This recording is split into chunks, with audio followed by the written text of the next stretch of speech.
the parties operate, and it doesn't matter which party it is, Republican, Democrat, the parties operate kind of like big corporations, in the sense that if you try and tell the bosses of a big corporation that they need to redo their structure and change what's going on because it's not they don't working, want to hear what you have to say. They don't want to hear that shit.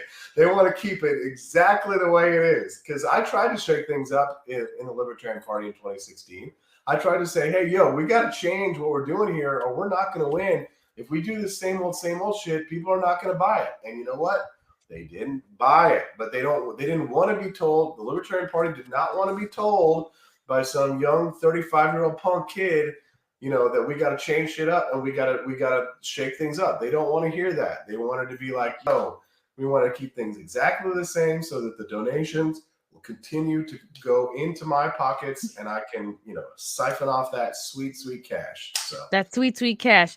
It is still very encouraging when you see a smaller candidate win in any sense. So we have like this truck driver, Edward Durr, who just won GOP New Jersey State Senator. He beat Steve Sweeney, who held the position for 11 years. And this guy is kind of famous right now because he spent he raised a few thousand more, but only spent $153 on his campaign. And I think he just went around and like made copies and like went to Dunkin' Donuts, and like that's how he got his name out there. So stories like this always make me kind of happy. Well, here's the thing. So at first glance, you got to think to yourself, why would this happen? Well, the reason why this has happened is because that Democrat was so bad. And that's the thing. I was talking to somebody on my show earlier today. I was like, well, why do you think that the Republicans won the gubernatorial race in Virginia? He's like, honestly, I don't think that it was everybody just really loved this Glenn Youngkin guy. I don't think people even really knew who he was. He goes, I just think that the Democrats were running the most vile campaigns of, we hate parents and we will tell you what we're going to teach your kids and you will have no say in it and you will shut up about it, you racists.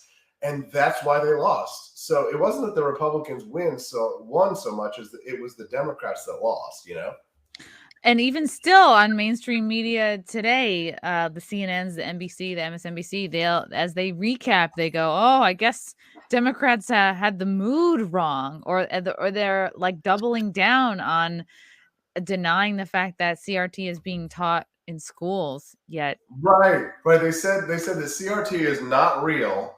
I was watching this on MSNBC. It doesn't CRT exist. is not real, but you're a racist if you oppose it. Yeah. So if it's not real, how can you be a racist if you oppose it? Yeah. But, and then what was it? Alexandra Ocasio-Cortez. She's like, well, the Democrats weren't radical enough. I'm like, babe, girl, that's not it, honey. That is not it. But everybody lives in this world of confirmation bias, right? We're all just trying to confirm our biases. Everybody's going to see into it.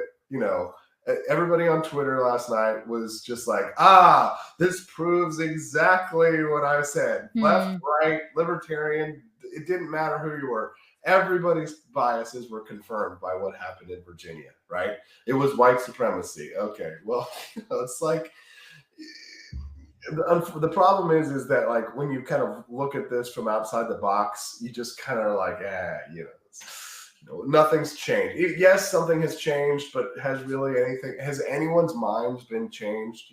Maybe a few people here or there on the margins, but I don't know. Not to be too cynical. You sound a little cynical. Yeah. A little bit.